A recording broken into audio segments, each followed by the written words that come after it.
Hello again and welcome to Queen's Brexit.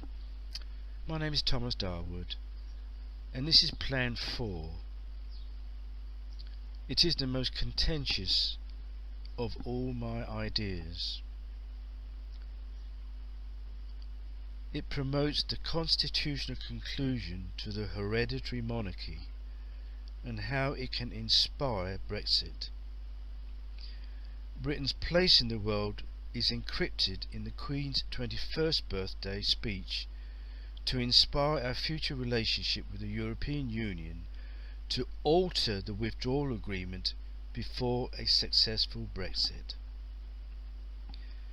Thus I believe it will not be a political idea which can alter the withdrawal agreement, but a theological idea backed by a constitutional act which will lead to the European Union listening with a different frame of mind, and also Britain offering the European Union a joint future project.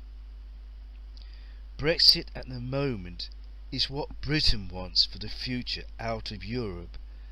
No wonder the European Union aren't very interested, because it is not going to promote the European Union's future, and Britain is a great country,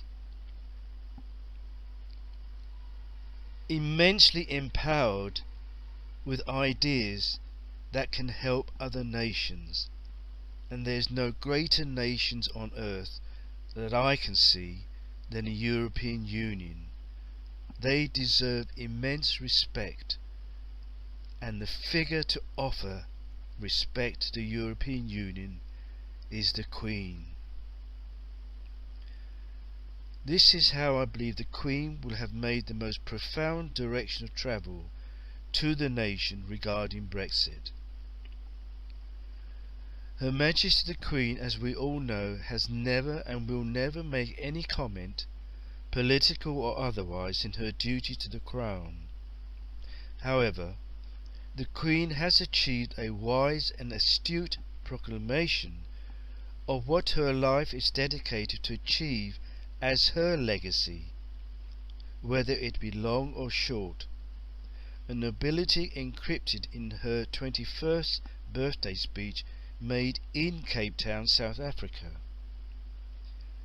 This famous speech is the only place where her subjects can really devise a statement of what her legacy will be as she herself intended.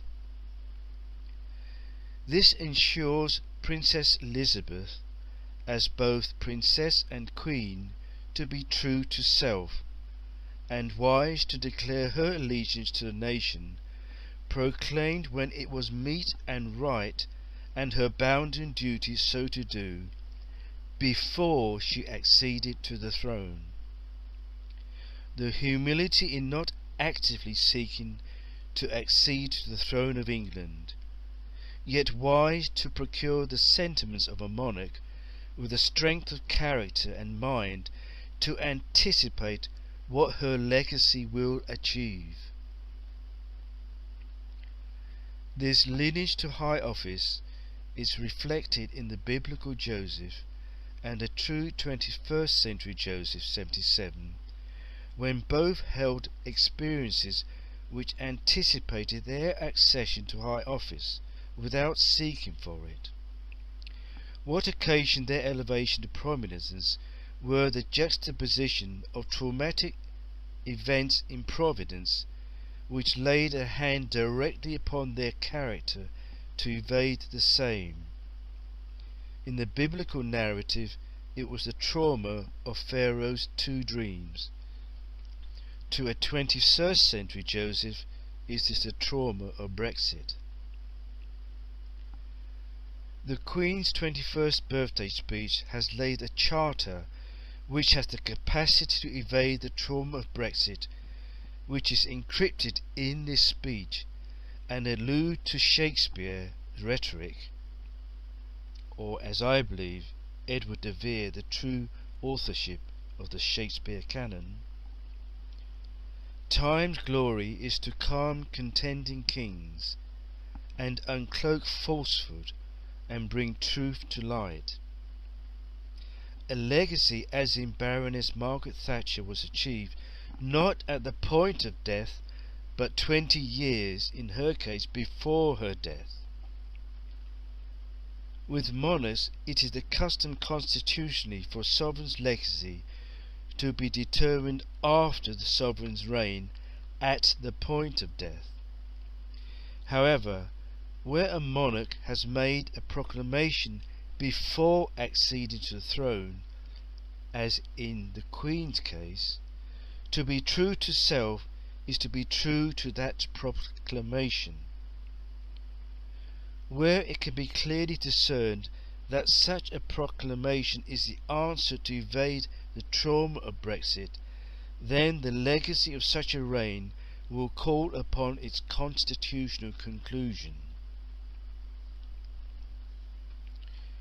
Central to the Queen's 21st birthday speech are 1. The proud saying of William Pitt that England has saved herself by her exertions and would save Europe by her example.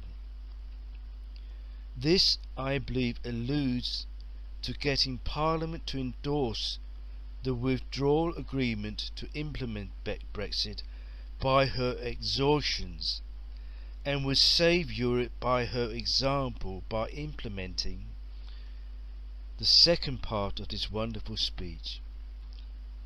But in our time we may say that the British Empire has saved the world first, and has now to save itself after the battle is won. This alludes to the power behind the British Empire, which resided, as I've stated,